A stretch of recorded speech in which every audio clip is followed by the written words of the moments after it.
নমস্কার বন্ধুরা, আজকে আমি মাছের কালিয়া বানাচ্ছি। তার জন্য মাছগুলোকে ভেজে নেব। মশলাগুলো তৈরি করে রেখেছি: পেঁয়াজ বাটা, টমেটো বাটা, আদা লঙ্কা বাটা, দই আর পেঁয়াজ। তেলটা গরম হয়ে গেছে, এর মধ্যে আমি গোটা শুকনো লঙ্কা, তেজপাতা আর গোটা গরম মশলা আর কালো জিরে ফোড়ন দিলাম।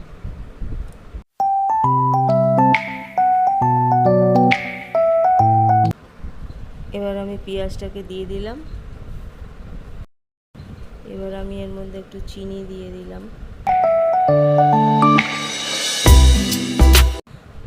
এবার আমি পেঁয়াজের পেস্টটা দিয়ে দিলাম, দিয়ে যতক্ষণ না তেল ছেড়ে ততক্ষণ আমি একটু ফ্রাই করব। তারপরে আমি আদা লঙ্কা বাটাটা দিয়ে দিব।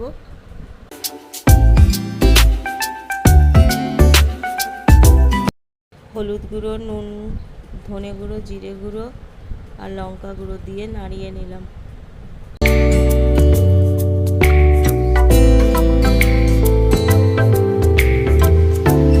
টমেটো বাটাটা দিয়ে মশলাটাকে ভালো করে আবার কষিয়ে নিলাম।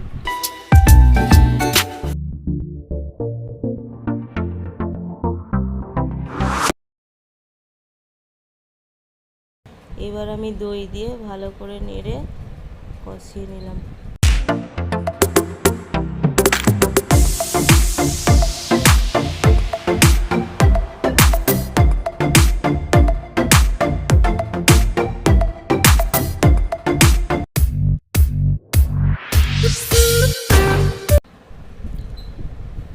এবার আমি জল দিয়ে দিলাম। আপনাদের যতটা ইচ্ছা সেই পরিমাণ মতনই জল দিবেন।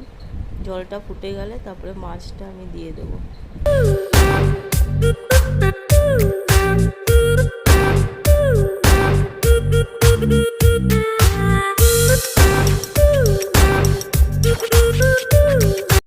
এবার আমি মাছগুলো দিয়ে দিলাম, দিয়ে একটু ঢেকে দিলাম।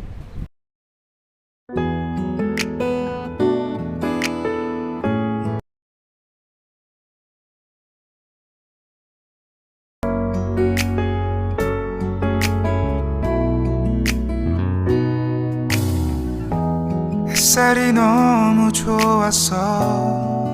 그냥 모두 좋았어. 널 만나서 모든 게 다. নামানোর আগে আমি গরম মশলা আর ঘি দিয়ে দিলাম। হয়ে গেল তৈরি আমাদের মাছের কালিয়া। 잠에서 깨어나서 휴대폰을 먼저 보게 돼. 잠만이 편했던